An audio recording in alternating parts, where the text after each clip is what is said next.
get yourself together. In every way, like you want to fight this, whatever this is, you want to fight it, well, you got to be strong because you're going to have to make the right decisions at a moment's notice when the tiny little bits of this manifest itself in your own life. It's like you're going to stand up at work when they want to retool your unconscious biases. If you make your criteria for success razor sharp, then you know every time you screw up. But that's great because then you could fix it.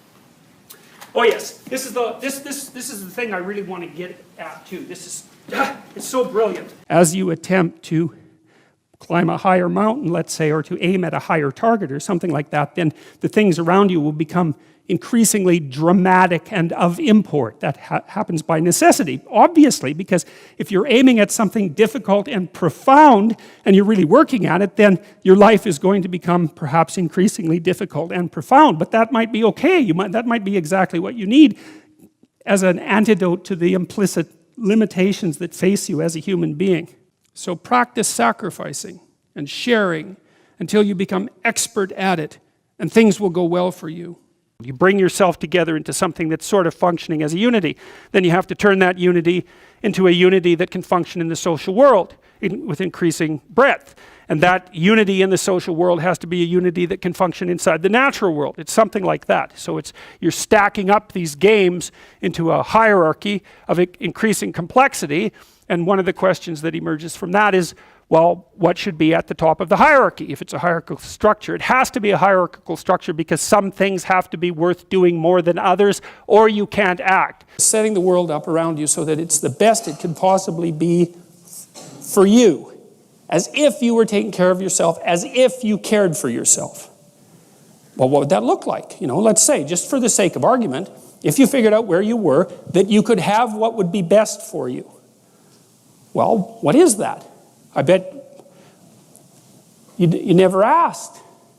People don't ask. And so life comes at them like random snakes, and they sort of fend them off. And life goes by, and things don't work out the way people expected them to. But a huge part of that is they didn't know where they were because they wouldn't look or didn't know that they should look. Ignorance and willful blindness, right? Two great catastrophes. And they never figured out where they wanted to go or why. So maybe you're saying things to impress someone, or you're saying things to remain part of your political group or your social group or whatever, or maybe you have attributes, personal attributes that might be positive that you're ashamed of, and so you're not going to speak about them. So there's a falseness about your self-representation. Watch for 2 weeks and see. Make a rule that if you start to say something and it makes you feel weak, it's hard to describe exactly what that means. To me, what it means is that I can feel things coming apart, sort of in my midsection, so I think it's an autonomic phenomena. And the subjective sense is of falsehood. It's like I've just stepped off the solid ground and onto something that doesn't support me well, and it feels like a self-betrayal. So that's existential inauthenticity. You can feel it right away. And then the rule is, see if you can find some words that you can say in that situation that don't produce that sensation. Adopt the mode of authentic being. And that is something like refusing to participate in the lie, in deception in the lie, to orient your speech as much as you can towards the truth. And to take responsibility for your own life, and perhaps also for the lives of other people. And there's something about that that's meaningful and responsible and noble, but also serves to mitigate the very suffering that produces, say, the nihilism. Usually people have just been hammered like 2 or 3 different ways, and then they collapse in the direction of their biological weakness, and then maybe you put them back together, but it's almost always a complexity-related phenomena rather than a mental illness-related phenomena. Conceptualize a future that we want, to let go of the things that are stopping us from moving forward, and to free ourselves from the chains of our original preconceptions. Human beings are insufficient in and of themselves and need the movement upward, and so they need to conceptualize something like the highest good, and then to strive for that. And the thing is that there isn't any difference between conceptualizing the good and being judged, Because if you're going to conceptualize the good and move towards it, what you have to do is separate from yourself all those things that aren't good and leave them behind. Temperamental as you might be, you still have to get along with other people and the world. So you come in with these internal biases, but they still have to be modified extensively by your social and your natural surround. Most of what you think and most of what you say are the opinions of other people. They're things you've read or things people have told you, and that's a benefit in some ways because you get all those thoughts that other people have spent a long time formulating, but it's a disadvantage in that it's not exactly you. Okay, so you detach yourself from that. You're no longer your thoughts or the things that you say, or maybe you're no longer all of them. Which of your thoughts and things that you say are you?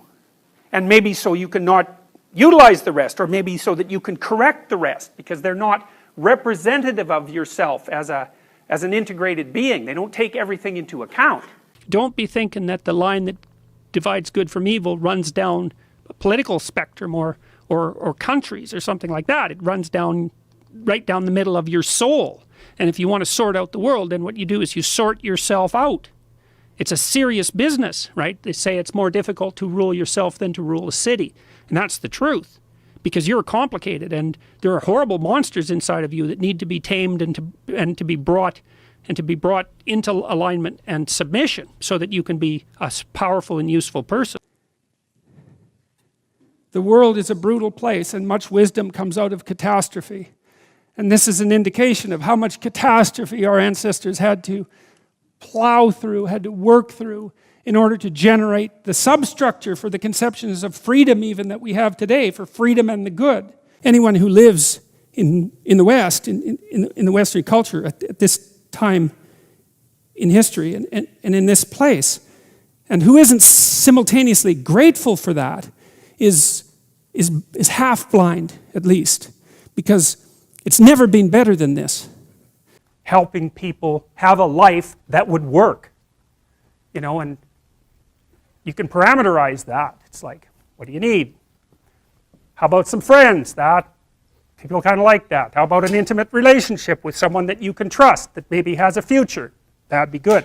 How about a career that puts you in a dominance hierarchy somewhere, so at least you've got some possibility of rising, some possibility of stabilizing yourself, and a schedule and a routine, because no one can live without a routine.